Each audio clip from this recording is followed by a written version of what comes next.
to beyond boxed meetings. This is a topic near and dear to my heart, not only because I absolutely love technology, but also because I work virtually. So more on that in a moment. My name is Dr. Chris Wildermuth. I am a professor, associate professor in the School of Business, the Inez Andrews School of Business and Public Administration at Barry University. Shameless plug for my university, because of course I need to do that. We offer really good, if I may say, graduate programs and MBA, the Masters in Leadership and Innovation, which I direct, so I'm obviously very fond of it. We have a master's that would be excellent for HR professionals, which would be the MSHRD, directed by my good friend Katya Matusevich. And then we also have a master's in public administration, led by yet another good friend, Dr. Lee Bragg. So if you're interested in any of those, please go into the link. I think when you receive this this presentation, everything is set up for hyperlinks. So if you want to visit any of those, you can go in there. A little bit about me. I'm originally from Brazil, in case you're detecting an accent. But I have lived in Florida for 3 years. Before that, I was in the Midwest. You see here me and my daughter at Disney World. I think each time I run one of these webinars, I'm going to have a different picture of with Disney World. And if you wonder if I moved close to Disney World on purpose, the answer is yes. So there. A little bit of housekeeping. This presentation is being recorded. It is being recorded, right, Joanne? Pretty sure it is. Yes? Yes, I can see that. Yes, thank you. The SHRM number, as per SHRM requirements, we can only share it at the end of the presentation. If you signed in, like when you registered today, if you gave us your email address, then we have that to send you the SHRM number. If you receive a letter that says, hey, if you are getting this letter, it's because we don't know if you want the SHRM number or not. So if you do want the SHRM number, please write us. Please do write us. I'm not sure if the letter is going to come from Mr. Elijah Dias or from my friend Joanne, from one of them, and they will say, hey, if you need the SHRM number, please let us know. By the way, if you don't have the foggiest clue what SHRM number means, it probably means you don't need it. It's a kind of continuing education, professional development number thing that people who have the Society for Human Resource Management certification need. You're going to earn 0.5 professional development credit units, I suppose that's what it's called, for today. There should be a Q&A for questions during the session. Even if I'm not able to answer the questions right away, I will be able to see those questions afterwards. If I can't answer any of the questions you have, either because you have a Q&A, but I don't have your email address and have no way to contact you back, please make sure you know that you can contact me. It's totally okay. Any information that you want from this presentation, please send me a note. And Joanne, if you could give everybody my email address, that would be great so that they know how to reach me. All right, roadmap for today. I'm going to start by telling you a little bit of my personal story and why I'm interested in this topic to begin with. I've been exploring these kinds of alternative ways to work together for a little while now. And I'll give you just a tad of research. I promise I'm not going to go all academic on you, but if anybody is super interested in various research studies on isolation and virtual work, just let me know, because I by now have amassed a pretty big list. Today, though, I'm going to spend very little time on that and more time on exploring new tools for engagement. So I'm going to share 4 tools and then go more in deep into the one tool that I actually do use. And I'll explain why I like to use these tools, share some of my experiences, and then we'll end with some practical ways to boost virtual collaboration if you can't switch tools, because I understand that for many of you, switching tools would be kind of impossible. So I am going to turn on something that I really like, which is, it's called Canva Live. And the way that Canva Live works is that if you go to canva.live, and then you enter the code. It's on the screen, C3MA3QAJ. You can participate, but one thing that is much easier for me to do is for me to go in here to the chat, which usually I have to stop sharing to actually share. So let me do that. I'm going to put the link to Canva Live here. And if you click on it, now let me share my screen again. Give me a sec.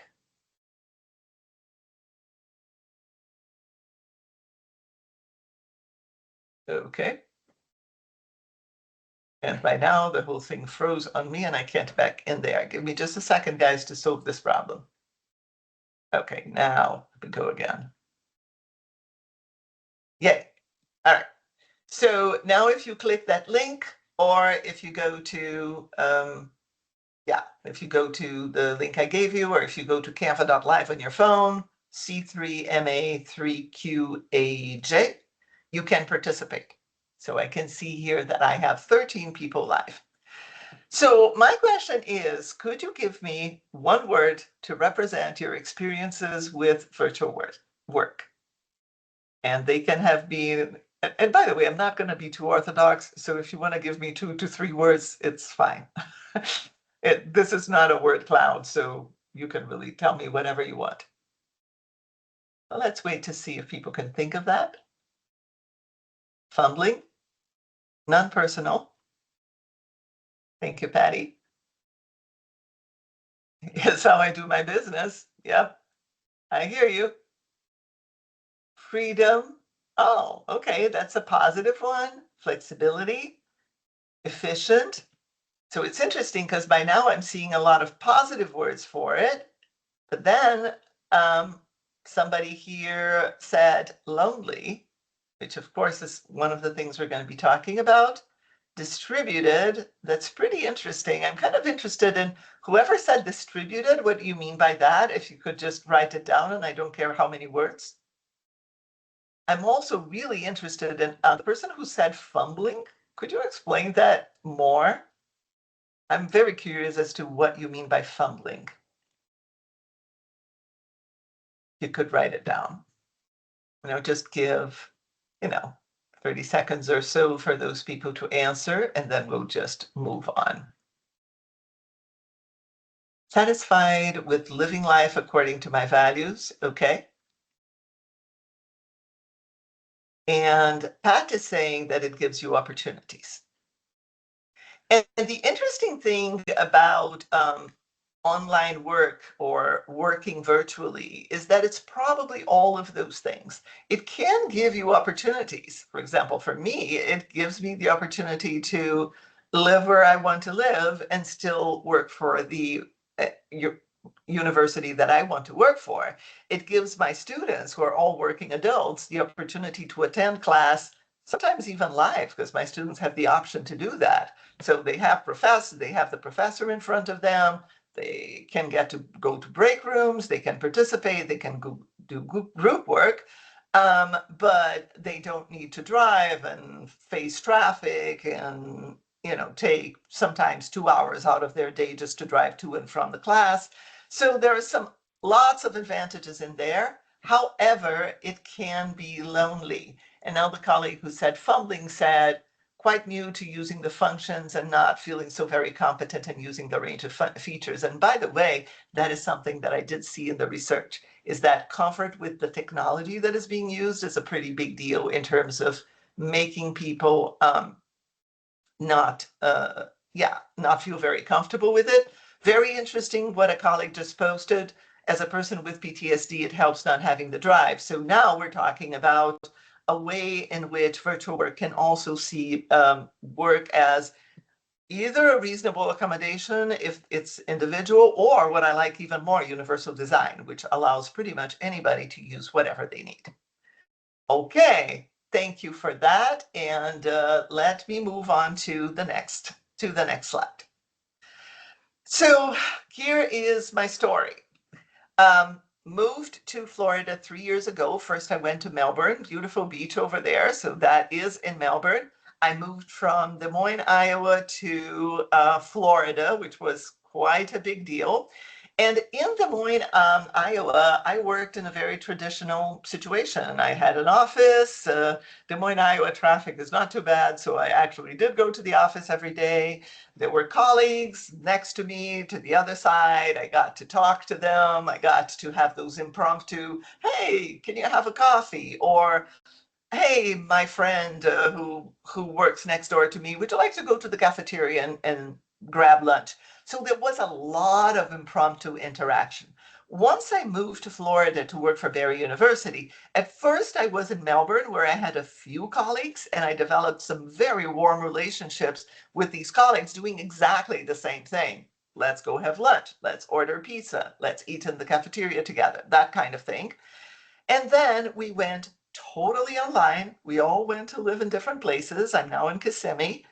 And on the one hand, it's great to have total flexibility. It's great that at 6 o'clock when I'm done, I just grab my car and go have dinner at Epcot.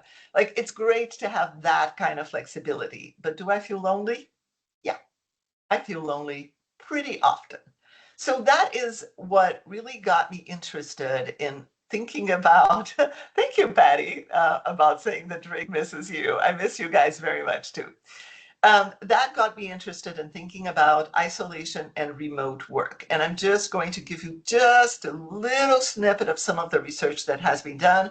As you can imagine, a lot of this research started during the COVID era when most of us were literally thrown into it. But by now, the research has gone past. So this study here, Wang et al. 2021, was obviously based on COVID. And what those authors said was remote work isn't automatically flexible or freeing. Without intentional design, it can lead to isolation and burnout.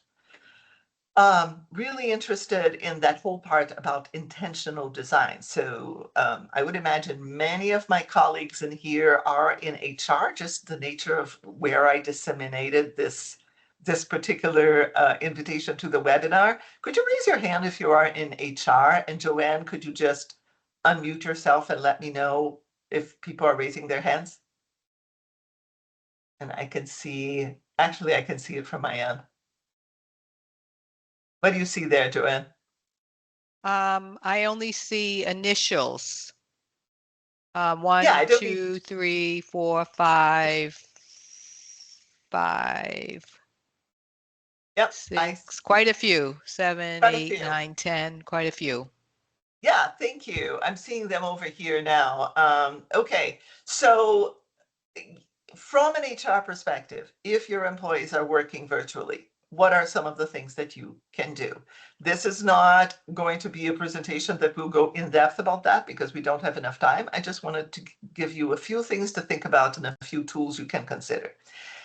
This is another study, and by now we're going past COVID. So this particular study, it explored during COVID and then 2 years later. And they did find, probably not a surprise to you, a correlation between the number of days in which people were working on their own and feelings of loneliness. And finally, this is one that I actually came across it yesterday. This group of actually this one person, Wu, what they did is they explored, I think they started with maybe 48 to 50 studies, and then they started funneling and funneling and funneling. They got rid of all the conceptual ones and the opinion ones, and they got into the actual studies, and then they got into the 13 most relevant ones. And they came across something I thought was really interesting. They talked about what they called cyber ostracism, the feeling of being ostracized by your community because of the distance. And another thing that caught my attention is that ineffective communication was one of the problems leading to isolation and leading to feelings of inefficacy. And there was also a recommendation that organizations invest in advanced communications tools. Okay, so that's kind of the start for our conversation here on what we can do. So I'm going to go now into what avatar and spatial rooms are. Just a caveat, I know that these are not the only types of options we have. Well, first of all, we have the generic options everybody probably uses. Microsoft Teams, probably combined with Zoom or something related, sometimes combined with Slack. Sometimes it's just Microsoft Teams. In fact, if you guys want to go to Google Live, to Canva Live and tell me what is it that your organization uses, would be kind of fun to see what people are using there for remote work. So is it Teams? Is it just Zoom? Teams, Slack. Slack is very popular. Teams, Teams and Slack, Zoom and Teams. Yeah, I was kind of expecting that. Oh, WebEx. Okay, used to use WebEx as well. Teams. Okay, so what you're giving me are the pretty traditional tools that most organizations use. One area that we haven't really gotten into is VR. The reason that I'm not going to go into VR today, even though I think there's a lot of promise in the technology, is that I don't think we're there yet. Those crazy oculi are very bulky and big. They're expensive. Everybody would have to have one. I don't think people would want to be wearing that crazy thing all day. So until they make those things just like normal glasses, I don't think that's going to go anywhere. So what I'm sharing with you today are run-of-the-mill 2D. You turn on your computer and you can use those tools. The problem that I personally have with Teams, as I'm trying to use it to interact with my colleagues and to feel less lonely, is that I have no idea when I look at those little green dots or green or red, or sometimes I see nothing at all. I don't know if that means they're there and I could call them, if that means they were there, but now they're grabbing coffee. They're there, but they really don't want to talk to me.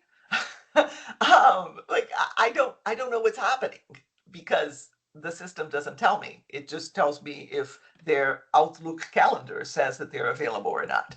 So that doesn't work for a quick, hey, I don't know, Joanne, I just want to talk. Can I just call you? I have to first ask her if she's available, then call her, make sure that she's there, that the green light is really green, and so on. So avatar and spatial sound rooms, what they are platforms where you can move through spaces as an avatar or image. So usually the way it works is if you're using a tablet or a phone, you basically use your finger to move around. There's usually a little circle thingy that you use as if it were, what's the name of the old games that they have this thingy that we used to move up and down to move our character? Maybe they still have that in live games. I don't use those. But at all events, you either use your finger to move, or if you're in a computer, you use a computer keyboard, and then you literally move around. Now you move what? You could be moving your picture, you could be moving an avatar that you created of yourself, you could be moving a non-customized avatar that happens to have your name on it, or you could be moving, or it could be like a complete avatar with movements and so on. One thing that is interesting is that audio is proximity based. So the closer you are, the clearer the sound, which means that, for example, you have this big office based on one of these tools. If I'm talking to Joanne on the right side of the office, we would not be able to hear what Mark and Larry are talking about on the left side of the office. So you see a little circle around you, and that circle is the circle in which people could hear you, and you usually can share a video as well. So then the conversation becomes kind of just like Teams would, except that you can have it more, I don't know, spontaneously. You can see who's around and you can walk over to chat. So if I want to have a conversation with my friend Cheryl, if I see that her door is open, I know that she is, door is open, not doing anything that I absolutely can't be interrupted, because if she couldn't, she would have closed her door. I don't see anybody in there with her, so I can just go in there and say, hey, can I ask you a quick question? So it's kind of nice to see that. So it mimics hallway conversations or shared office space. That's what they are.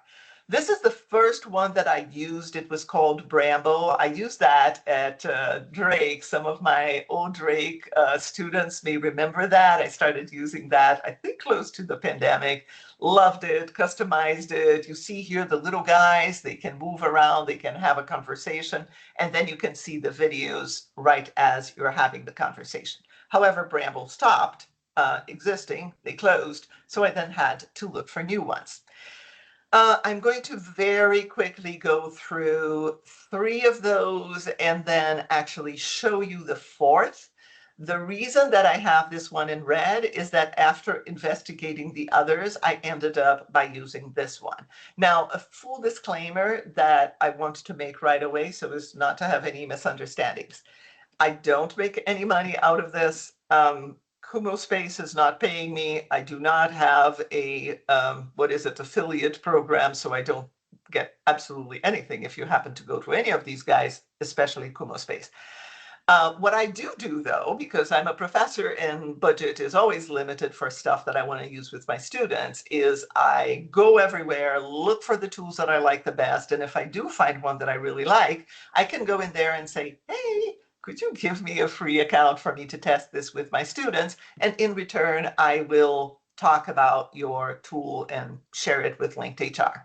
And in this case, Kumo Space did that. So I guess this is the transparent part of the deal. However, just know that I'm not recommending Kumospace because they gave me a free account, because I basically chose them as the best one before I asked them for a free account. It was the other way around. Okay, so let's talk about each of those. Verbella is actually one of the first ones I tested. I tested it when I was at Drake. And what it is, if you guys remember Second Life, those of you who are old enough to remember Second Life, it was this wild place where you would have an avatar and customize the avatar. The avatar could fly, the avatar could go into different worlds. The problem with Second Life is that since it was free and open to everybody, it very soon became like Porn City, so you could go into pretty dangerous areas. So what Verbella does is a Second Life kind of environment, except that it's completely controlled. And organizations go in there and they create their own campuses, their own offices, and so on. You are an avatar character. You can go to different places, different rooms, and then once you are in those different rooms, there are ways for you to start audio and video. Why didn't I choose Verbella? Too expensive for the likes of me. So it's something you can explore if your organization has bigger pockets. It's quite interesting. The next one is called Gather. And by the way, when you go into these things, notice that I put the links to all of them if you want to explore them. So Gather is very similar to what Kumospace is, in as much as you can customize an office space like that, and you can have video calls and see where everybody is.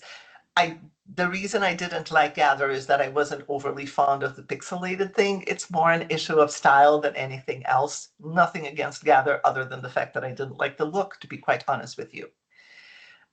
Topia is one that I used a lot before because you can customize it to death.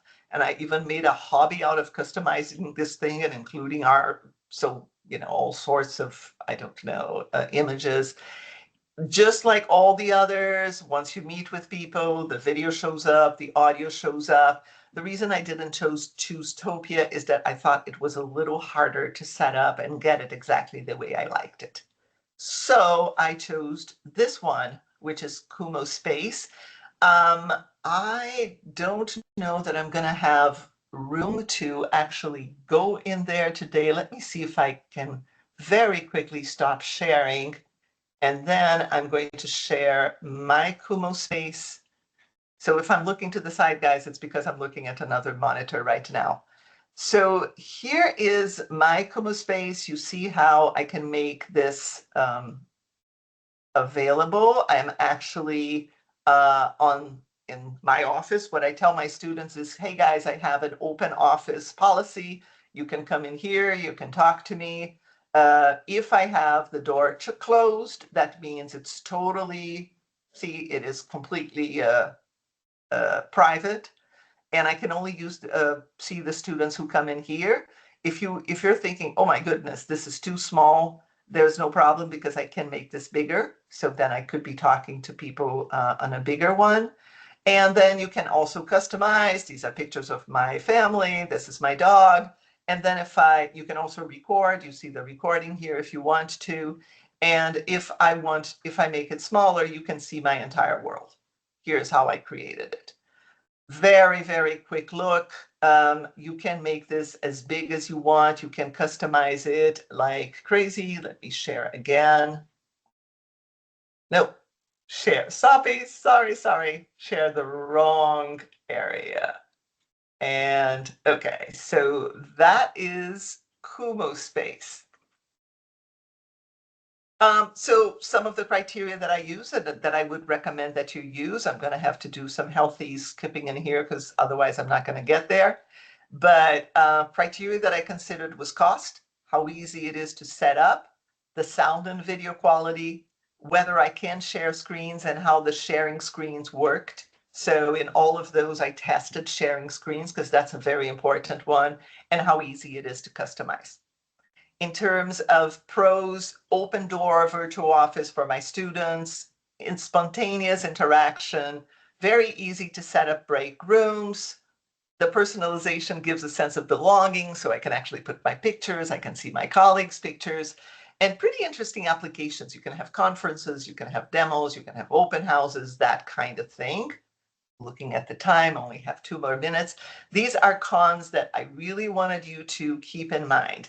It may require onboarding because people are used to what they're used to. So moving them from, for example, Teams into something like that is going to take a little bit of buy-in, and it's going to take a little bit of training. It's not that it's hard to use. It's not hard to use at all. But people like to use the stuff that they're used to using.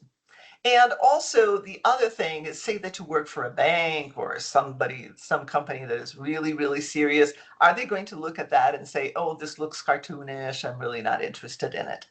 Those are things that you have to answer for yourself. Okay, so what if you can't change the tool because you don't have buy-in? Design virtual work with connection in mind. Can people connect? How do people connect? For example, what are the rules for marking yourself as green or red? Schedule virtual hours and fun demonstrations. I've had some really fun demonstrations and happy hours, including, if your company doesn't mind that, cocktail making demonstrations. I taught people how to make a wicked caipirinha online. Those things are fun and they build community. And then perhaps a virtual buddy system in which people can actually find each other. Okay. Can you stop recording now? Let's see, how do I do that? Because now I'm going to share the SHRM number. How do I stop recording? Can you do that to it?